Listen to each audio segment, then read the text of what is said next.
Welcome to our channel Global HSC Chain. Let's make the safe and healthy world together. Today our video topic is hazard identification and risk assessment, and we also know hierarchy of controls. दोस्तों खुश आमदीद।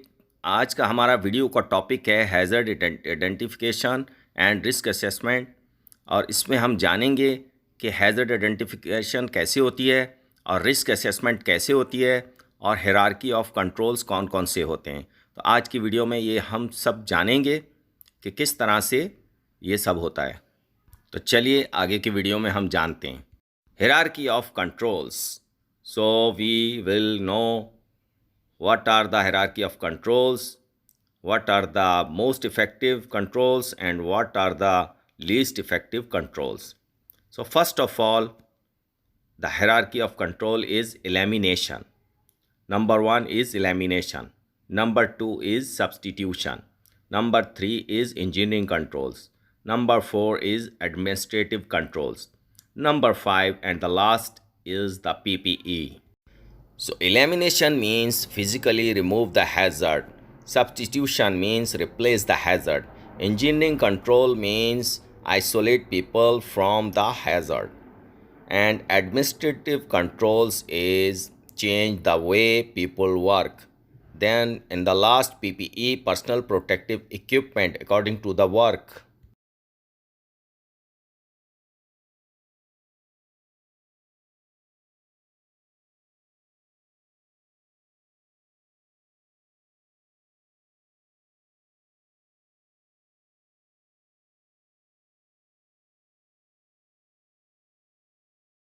Hierarchy of controls में हम जानेंगे कि सबसे पहले कौन सा कंट्रोल होता है, एलिमिनेशन। एलिमिनेशन का मकसद का मतलब है कि कोई भी हैज़र्ड है उसको आप हटा दें, वहाँ से ख़त्म कर दें उसको। जैसे कि अगर कोई स्टील है, शार्प स्टील लगा हुआ है, तो उसको स्टील को आप वहाँ से रिमूव कर दें, हटा दें, तो इसका मतलब है कि आप हैज़र्ड ख़त्म हो गया। नंबर 2 है सब्स्टिट्यूशन, यानी कि उसकी जगह आप और कुछ लगा दें। यानी कि अगर कोई स्टील लगा हुआ है किसी सपोर्ट के लिए, तो उसको हटा के आप कोई वुड लगा दें, कुछ और लगा दें जो कि ख़तरनाक ना हो लोगों के लिए, जो कि एक हैज़र्ड ना हो। उसके बाद में है इंजीनियरिंग कंट्रोल्स। इंजीनियरिंग कंट्रोल्स में आप कोई भी चीज़ वहाँ पर मॉडिफाई कर सकते हैं। स्टील के ऊपर कैप लगा सकते हैं, स्टील कैप आता है, इस तरह का आप कोई भी इंजीनियरिंग कंट्रोल कर सकते हैं। जैसे कि सेफ गार्ड वगैरह भी लगे होते हैं मशीनरी पे, वो भी इंजीनियरिंग कंट्रोल में आता है। इसके अलावा एडमिनिस्ट्रेटिव कंट्रोल्स, अगर स्टील वहाँ लगा हुआ है तो आप वहाँ पे लोगों को जाने से मना कर सकते हैं, या आप ऐसी शिफ्ट में काम करवा सकते हैं जब वहाँ पर लोग ज़्यादा ना जाते हों, जैसे कि शाम को या ऑफ डे में, इस तरह से।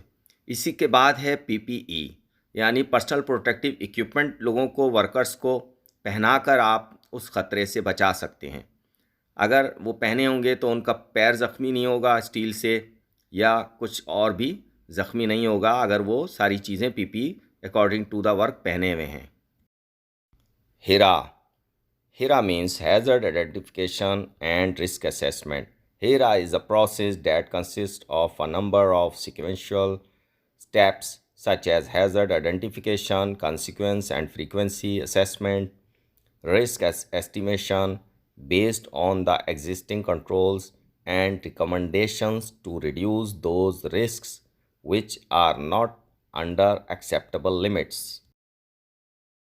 Hazard identification and risk assessment एक प्रोसेस है जो कि मुश्तमिल है, सीक्वेंस स्टेप्स हैं उसके।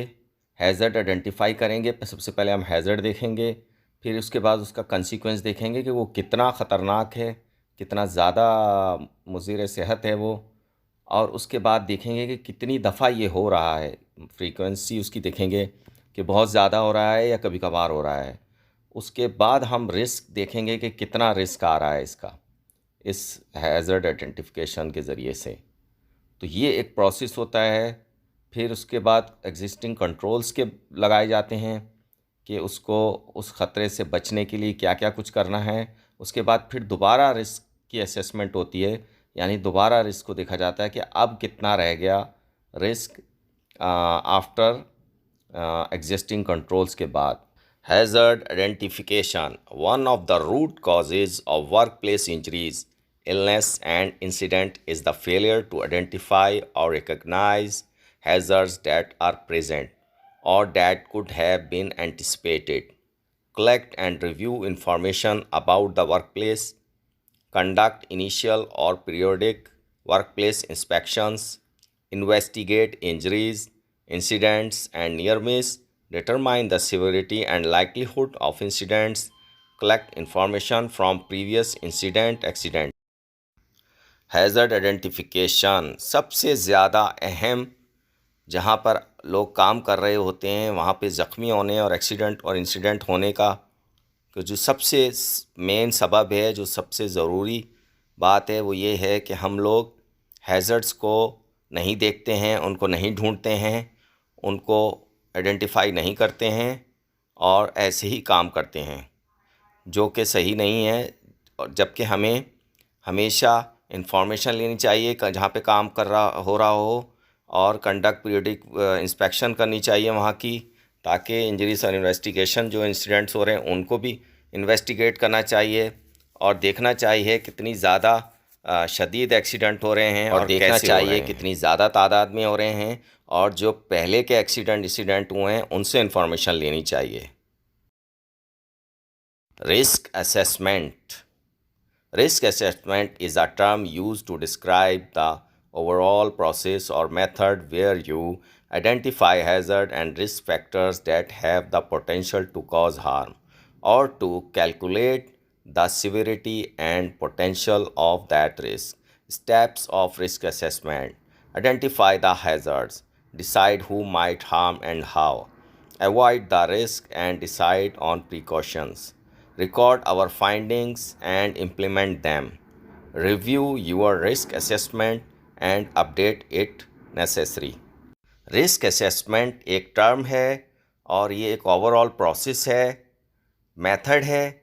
आप इससे मालूम करते हैं हैज़र्ड्स के बारे में और रिस्क के फैक्टर्स को जानते हैं कि क्या रिस्क, कितना रिस्क है और कितना फ्रीक्वेंसी है उसकी रिस्क की, और ये कितना हार्मफुल है, ये सब चीज़ें हम जानते हैं और कैलकुलेट करते हैं रिस्क को, सिवेरिटी को, यानी कितना शदीद है, अगर कुछ इससे हादसा हो जाता है तो कितना शदीद होगा और किस तरह होगा और उसका क्या रिस्क है, ये सब चीज़ें हम जानते हैं। और स्टेप्स ऑफ रिस्क असेसमेंट ये हैं: आइडेंटिफाई द हैज़र्ड, सबसे पहले आपने हैज़र्ड को मालूम करना है, decide who might harm and how, और फिर डिसाइड करना है कौन इससे और कितना ज़ख्मी हो सकता है, और फिर उसके बाद आपने avoid the risk and decide and on precautions, और आपने डिसाइड करना है कि अवॉइड करना है कि रिस्क को, और प्रिकॉशंस इसके लिए क्या लेनी है आपको, इस रिस्क के लिए वो देखना है, डिसाइड करना है। इसके बाद अपनी फाइंडिंग्स, अपनी मालूमात जो है वो रिकॉर्ड करनी है और फिर उसको इम्प्लीमेंट करना है, उसको लागू करना है। Review your risk assessment and update it necessary, और अपनी रिस्क असेसमेंट को आपने रिव्यू करना है, यानी उसके बारे में उसका जायज़ा लेना है और फिर उसमें जो भी चीज़ें ज़रूरी हों उसको अपडेट करना है। Risk analysis. Risk analysis is the process of assigning the likelihood of an adverse event occurring. Risk can be analyzed using several approaches, including those that fall under the categories of quantitative and qualitative.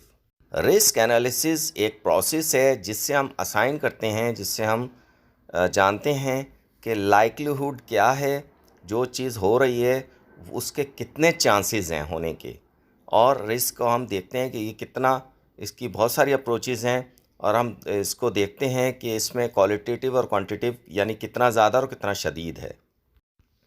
Monitor and review.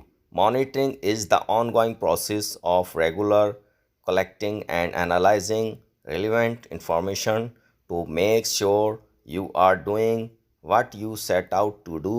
Review may take place annually or at the end of the longer term.